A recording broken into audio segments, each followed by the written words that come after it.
Welcome to the Heart of the Cards, a conversation about creativity, inspiration, and dealing with what we're dealt.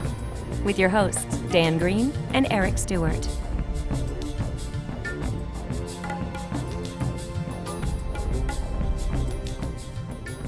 Hey, this is Dan Green welcoming you to episode 2 of The Heart of the Cards, and I'm joined by Eric Stuart, who you may know from his voiceover work in Pokémon as James and Brock, as well as Kaiba from the Yu-Gi-Oh! Series. Eric Stuart is also known for his music, and he has been the eponymous leader of the Eric Stuart Band for decades as the lead singer and songwriter, and we look forward to hearing more from Eric for decades to come. Thank you, Dan. I'm Eric Stuart, and I appreciate that intro. I am joined by the multi-talented Dan Green, who you might know as Yugi and Yami from the Yu-Gi-Oh! Series, multiple roles on Pokémon, as well as roles on Shaman King, Sonic X, and many anime series that shape your childhood. Hopefully not for the worse. Yes. It's funny how we know about each other's careers because they collided together, and that's how we met decades ago. That's right. And that's how we met, 20 years ago? I think it must be at least 20 years, yeah. Somewhere in there, yeah. Yeah, no, it's been more. So anyway, last episode we were talking about the call to adventure, a term used by Joseph Campbell. The hero's journey is something that he outlined and many people have used as a template for not only storytelling, but as a way to evaluate their progress through their own life. And we're using it somewhat as a template for our conversations about creativity and dealing with what you're dealt. And another one of the classic thresholds of a hero's journey is having some interaction with a mentor. Think Obi-Wan Kenobi if you're one of the few people who've seen Star Wars.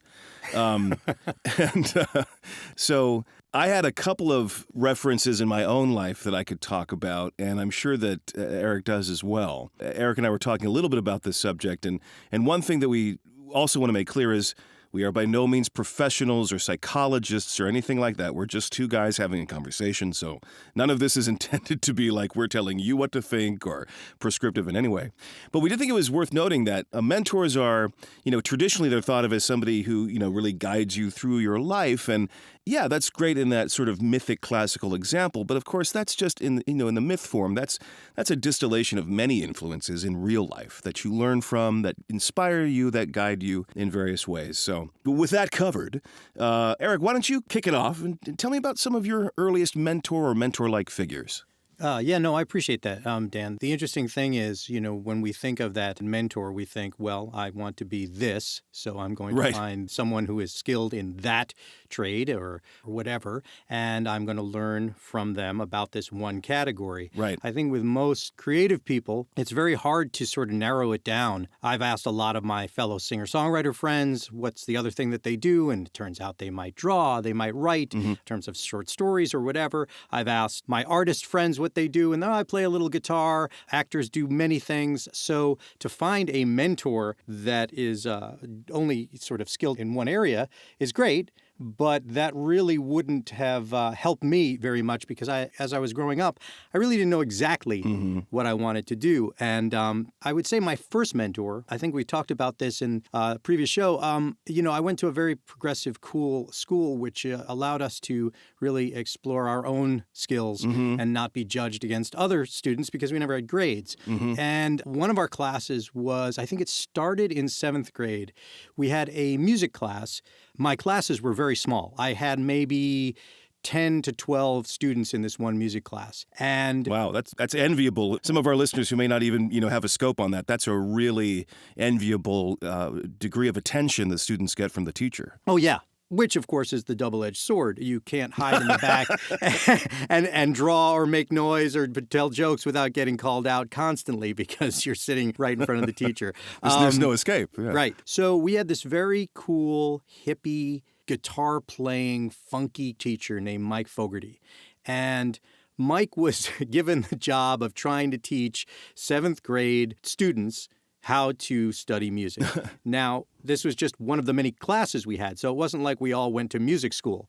And I think it didn't take very long before he realized that to get us to really pay attention and focus, we should form a rock band. Mm-hmm. Now, this is long before, Jack Black and his School of Rock stuff. This is kind of at the time when that fire was discovered, or the wheel, because, that's how old I am. But anyway, he looked around the room and he said... They just recently invented sound. Yeah. Right. Yeah, he looked around the room and he said, okay, who wants to play drums? And my friend Nick was like, I like drums. I'll be the drummer. So, okay, you're going to be the drummer. Who wants to play bass? My friend Tim raised his hand. He always liked the bass. Who wants to play keyboards? My friend Martin was classically trained in piano. He'd been taking piano lessons since he was a kid. So, of course, he was going to be the piano player, or the keyboard player, as a rock band would have. Mm-hmm. And then I had a 4-string guitar. Now, most guitars have 6 strings. I had a 4-string guitar that my father picked up at a pawn shop, and I didn't have all the strings on it. So I was like, I guess I could be the guitar player. And then my friend Ian was the only one who was brave enough to say, I'll be the lead singer. I've spoken to him recently, and he said, it's only because I couldn't play an instrument. And I'm like, no, I've got to say, it takes a lot of guts, in 7th grade to be the guy that's like, yeah, and I'll be the front man. Well, so Mike taught us stuff in the class, and we learned, all about classic rock. It was something that kept us interested. But then we basically, we did this for almost, I guess, a year. Okay. And then I think he left. But we wanted to keep him around. Uh-huh. So our parents got together and saw that we were taking this very seriously. And we hired Mike once a week to come and teach us rock songs. We would give him a list and say, we want to learn this Who song, this song by the Stones, whatever. Here's what we want to learn. And he'd come back the next week and say, all right, well, I'm going to teach you. And we rented a rehearsal space. I mean, we're talking like now we're in 8th grade, mm-hmm. right? Big time, like, 12, 13. And he taught us all. He could play many instruments. He had definitely a vocabulary for all this stuff. And wow. he actually helped me learn how to write songs, because he explained some of the simplicity of these rock songs. Like, hey, it's 4 chords here, it's this, and it's like, oh, and song structure. And I was so immersed in that. I'm the only one of course, all of these, my friend Martin still plays a little piano, but I'm the only one who sort of stuck with it. Mm. And I really thank Mike for believing in these young men who were, it was hard to corral us. It was like herding cats in the beginning. But once he figured out, okay, these guys are going to pay attention to this, we all really dove into it. And as a side note to this great influence for me, I had thanked him on my website probably 20 years ago when I first created a website. Mm-hmm. And I had lost touch with him for many, many years. And this is just a message to how important we may be to someone when we might not know it, unless we are actually told. As an independent production company, Andromeda greatly benefits from the support of its audience. If you're able to contribute as little as $1 a month, consider going to our Patreon page. Any support you can give means a lot to us creators, and we're excited to bring you more. Visit AndromedaProductions.com and see what's in store. If this is content you enjoy, please like, subscribe, and share on YouTube. I got an email from him, and once again, I hadn't spoken to him probably since 8th grade. And he said, Dear Eric, of course I'm paraphrasing here, he's like, Dear Eric, I was Googling myself, as one does, and I thought that was hilarious. And of course his name was listed in my bio. And he said, I have to tell you that at that time in my life, I was going through some tough times. I didn't know if I ever wanted to play music again. And I had actually given up after leaving the school and after working with you guys. And I really thought that basically my life was not, as much of an important thing as you have highlighted. And after reading the things that you've done and went on to do as a musician or whatever in the entertainment world, and the fact that you thank me for that early inspiration made me rethink that time and realize that I probably did do good with my life and did do something worth paying forward. So now, we've kept in touch. We don't talk all the time, but we've kept in touch after that. And I just think it comes back to like some of the experiences we've had where we work in a booth, we work alone, we don't necessarily know. Oh, I see what you're saying. And we think like, what am I doing? Some days are tougher than others. And Right. And then we get that feedback and we get that sort of, no, you've made a difference. Your work or the way when I finally got to meet you, you were kind. And we should never take that for granted because you never know, good and bad, how you are affecting someone else. And Mike made a huge difference. I still have a picture. He let me play his 1965 Telecaster, which was this beautiful guitar. He let me play in a rehearsal. I still have a picture of me at 12 years old, dressed like a complete preppy, playing this cool rock and roll guitar. It's one of my favorite pictures ever because you can see in that young man, how much I was seriously taking this in. Right. It was not a joke to me. Right. This was wow, So anyway, Mike Fogarty was probably number one. That's a great story. I love how it starts with, regular-ish school, but then goes outside of it, because you had to create that space for it. Yeah, I mean, the fact that we didn't let him go. I mean... Yeah, you could crowd him back in. Yeah, we were definitely, and it was one of those things, too, where our parents were like, well, you guys are taking this very seriously. Of course, we didn't have jobs at that time. So it's like, they paid him and they paid the rehearsal space. But that showed that these young men were, at that time taking it very seriously as a band. Right, so, right. So what about you? What do you think is one of your... if you have multiples, that's great. If not, or just one, that's great. But what is one of your earlier mentor experiences? Yeah, I do. But before I talk about them, I'd actually like to defer to someone else who has a lot of good information. Oh, okay, great. Do you know who I mean? No. Our helpful, wonderful wizard friend? Oh, right. Tips and tricks. Welcome to Wizardly Words of Wisdom. Recently, I was visiting one of my daughters on the Isle of Manhattan. She took me to one of her favorite clubs, and we were enjoying the joyous music and moving about, and she said something to me about oscillating my booty, to which I had to reply, I'm a wizard, not a pirate. I know nothing of booties. But I do know a thing or two about dancing. First, find the rhythm. This is perhaps the most important part of at least looking like you're knowing what you're doing, and it couldn't be easier. Start by tapping your foot or snapping your fingers, and let the rest of your body take you over. Number 2, don't look at your feet. I promise you, your feet will hit the ground without the aid of your eye looking at them. There's no correlation. It's a gravity thing. And thirdly and finally, dance with other people. It brings a different energy out of you. It's like a wonderful conversation. You're all improvising at the same time. What fun my daughter and I had, dancing with Keisha and Jerome and Zoleika and Sugar and Fred. Thirdly and finally, oh dear, I keep losing track. Well, no matter. I'll give you one more, just because I like you. Relax and have fun. This is perhaps the most important thing. When you're enjoying yourself, you're a joy to the others around you. And it will prevent you from looking like you're trying to squeeze something out of your body unnaturally. Well, that's all I have for now, but I look forward to the next time I can share some wizardly words of wisdom. Yet again, tips and tricks. Helpful in so many ways, even just, how to dance. Yeah, how to dance. And of course, my mother being a dancer, I didn't have to follow tips and tricks advice. I just listened to my mom, which is always good advice.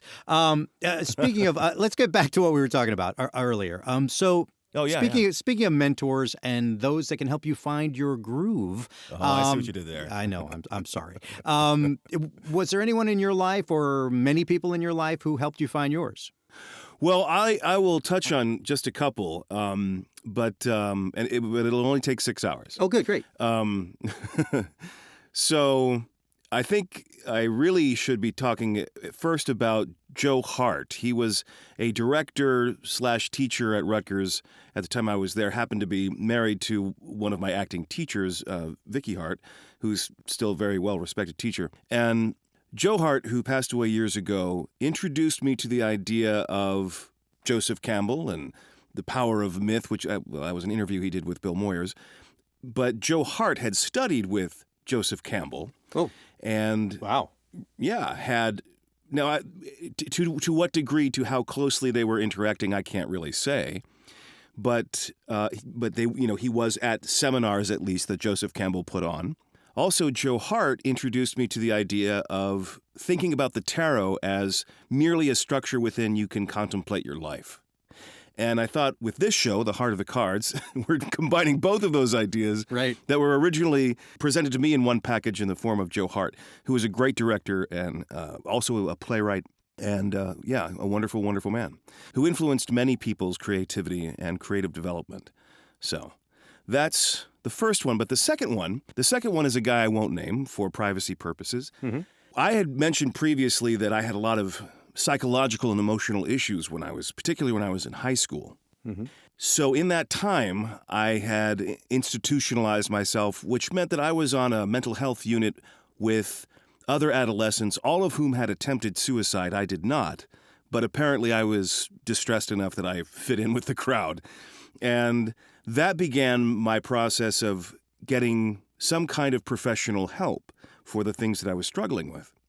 And after I left that environment, which was a very productive and supportive and really good thing for me to have had, I went from one therapist to another therapist, not quite finding the right fit.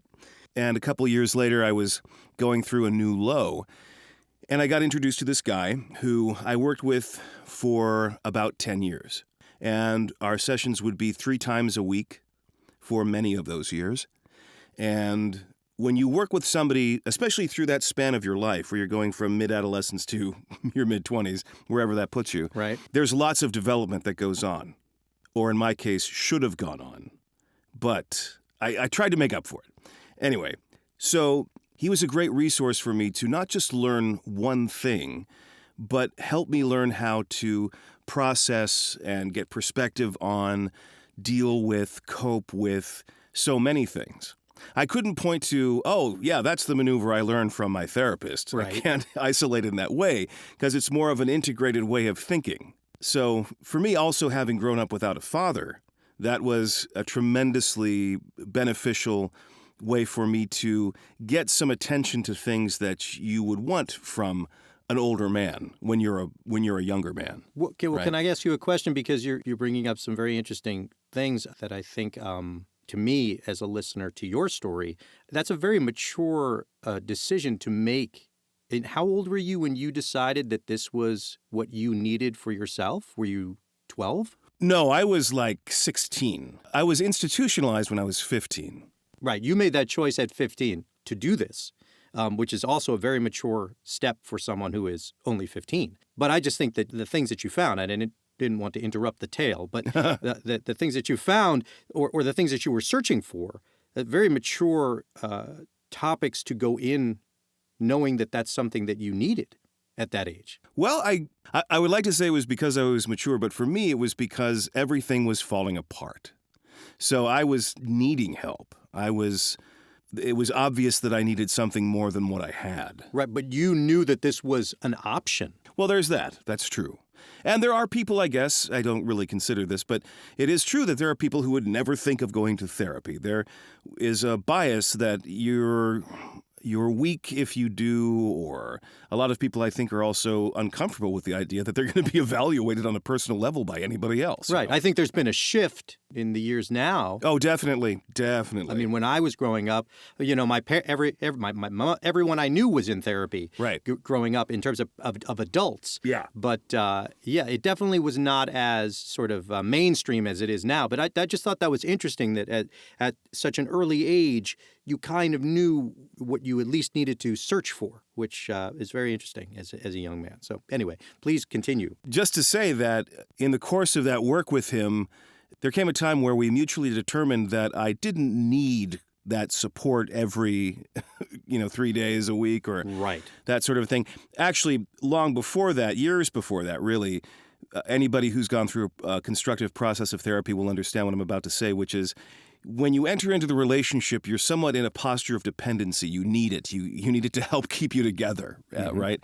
But if it's a constructive process, eventually you realize you're not dependent on it, but you recognize the benefits from having somebody else help you work on stuff. When you look at it from that perspective, not a rescue me, but enhance me, plus me, right? Right. There's a tremendous benefit to that. One of my best friends recently commented about how he likes to go to therapy when things are going well. Not a lot of people would make that connection, but I got what he meant by that. Right. So anyway, I was about 26 when we decided to close the official relationship of therapist to patient or whatever, client. I don't know what the proper term is.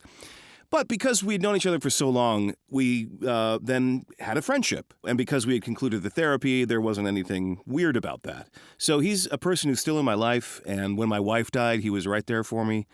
And I still, interact with him. And I know his family.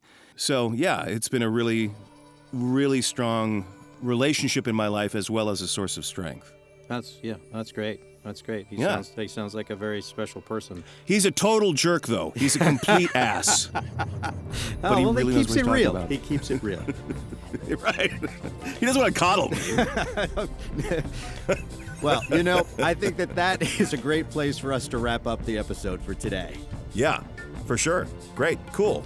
This is the end of part 1 of episode 2. And next week, what will we have? I don't know. What's on the agenda? Episode 2, part 2, baby. Thanks for listening. Thanks, guys. Thanks for listening to The Heart of the Cards with Dan Green and Eric Stuart. We hope this conversation in some way spoke to you. Whatever your journey, we look forward to crossing paths again in the next episode.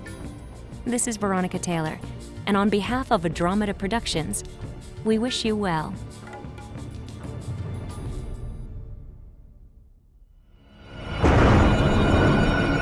Andromeda, always a sound choice.